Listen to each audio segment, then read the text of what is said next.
everyone, welcome back to my channel. Thank you so much for watching.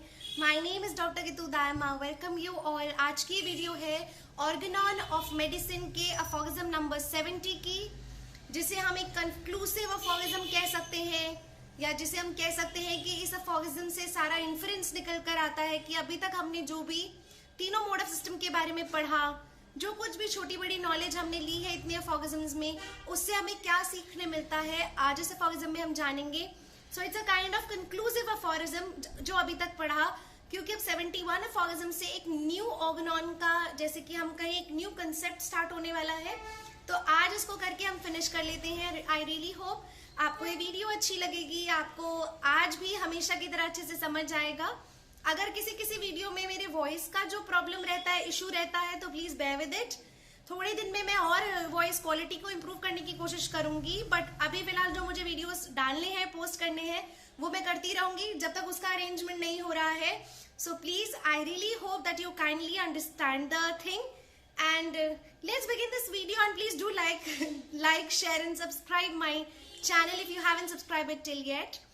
आज का अफॉरिज्म है अफॉरिज्म number 70, जिसमें कि डॉक्टर हैनेमैन हमें क्या बता रहे हैं. From what has been already adduced, we cannot fail to draw the following inferences. हम जो है ये अब जो बताए जाएंगे वो सब inferences या ये सब conclusion बिल्कुल भी चूक नहीं कर सकते. ये तो हमें समझना ही है. और क्या समझते हैं हम?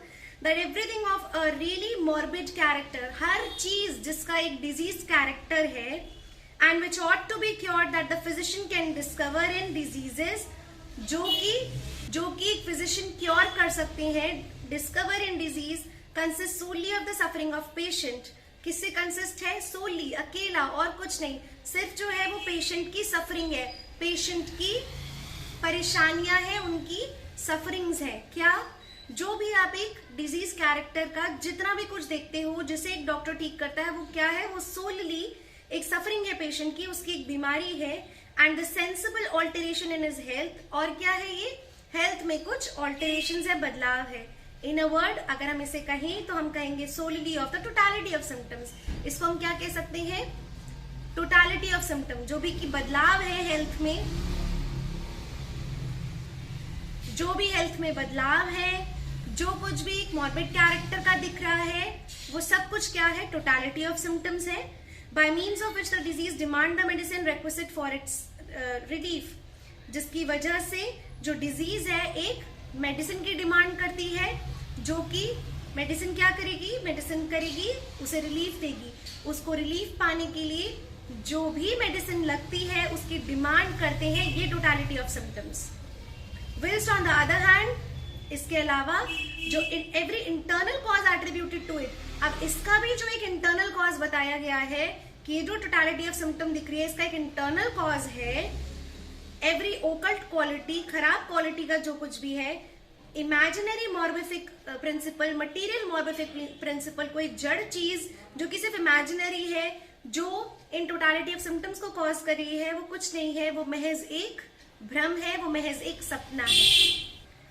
That this derangement of the state of health, ये जो state of health की derangement है, जिसे हम disease कहते हैं, can only be converted into health by another revolution. इसको सिर्फ health में convert किया जा सकता है. कैसे इसको convert किया जा सकता है? by another revolution, एक और revolution से, effected in the state of health by means of medicines, जो कि state of health में लाई जाएंगी. कैसे? दवाइयों की मदद की वजह से, दवाइयों की मदद से हम ये बदलाव लेकर आएंगे. whose sole curative power, जिसकी सोल क्योरेटिव पावर, उस मेडिसिन की क्योरेटिव पावर क्या है?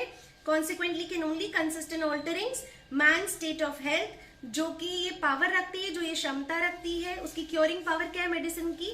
वो क्योरिंग पावर एक स्टेट ऑफ, जो स्टेट ऑफ डिरेंजमेंट है, स्टेट ऑफ डिजीज है, किसी का भी स्टेट ऑफ हेल्थ को ऑल्टर किया था, उसको वापस ठीक करेगी. That is to say in a peculiar excitation of morbid symptoms, जब भी कोई morbid symptom, that means disease symptom, जब एक्साइट करते हैं, and is learned with most distinctness and purity by testing them on the healthy body.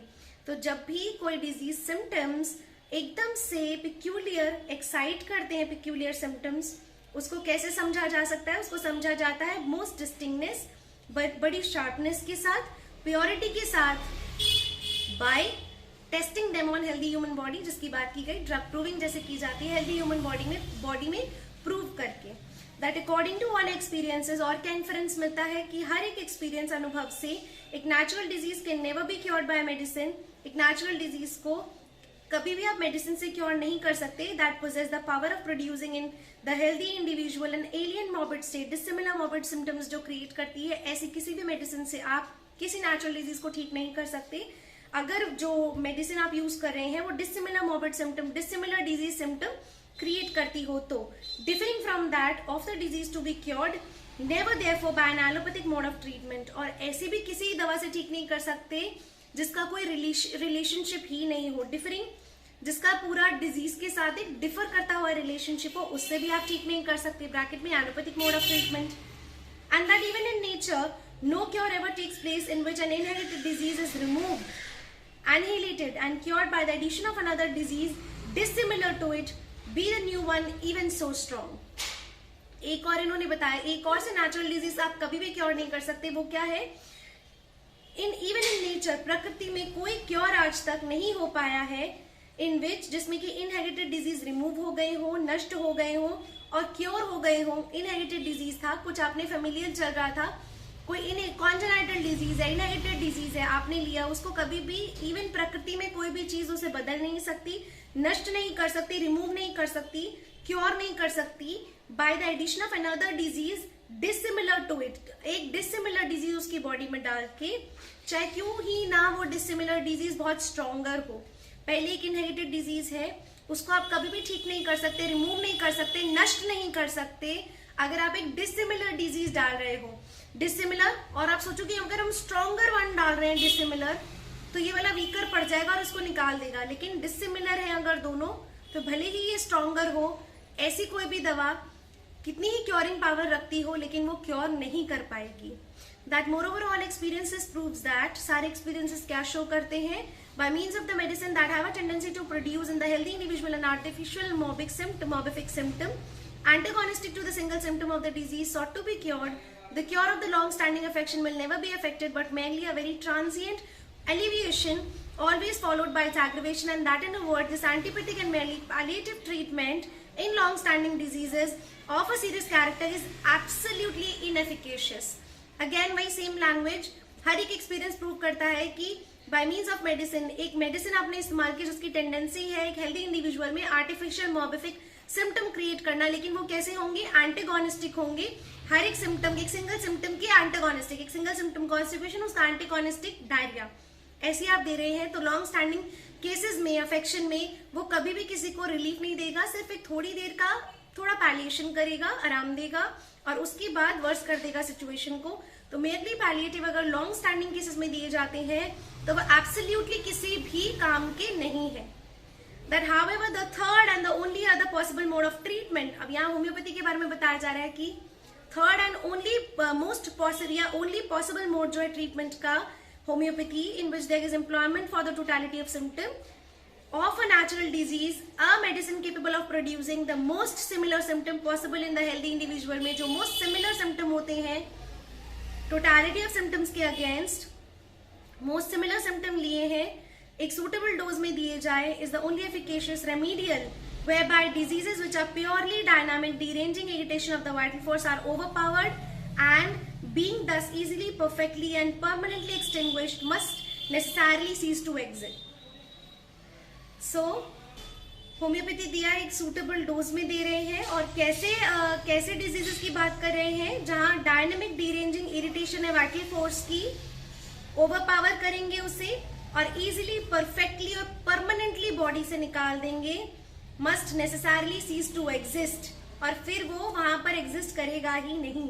6th edition में add की गई lines, this is brought about by the means of stronger similar deranging irritations of the homeopathic medicine and sensation of the life principle, and for this mode of procedure we have the example of unfettered nature herself, when to an old disease there is added a new one similar to the first, whereby the new one is rapidly and forever annihilated and cured। हम ये पढ़ चुके हैं already कि nature क्या कहता है, nature हमेशा हमें क्या बताता है, थेरेप्यूटिक लॉ ऑफ नेचर, कि जो पुराना है उसका सिमिलर अगर स्ट्रॉन्गर वन आता है, स्ट्रॉन्गर एंड सिमिलर वन आता है, तो पुराने को नेचुरल एंड वीकर वन को वहां से हटा देता है और क्योर प्रोवाइड करता है। So this is all about the inferences which we gather and collect after reading all the mode of diseases, mode of treatments which we had read earlier. So this is aphorism number 70. I really hope that you like this video. So please hit the like button, and do give a lot of likes and do comment how much you like this video. Thank you so much. Thank you.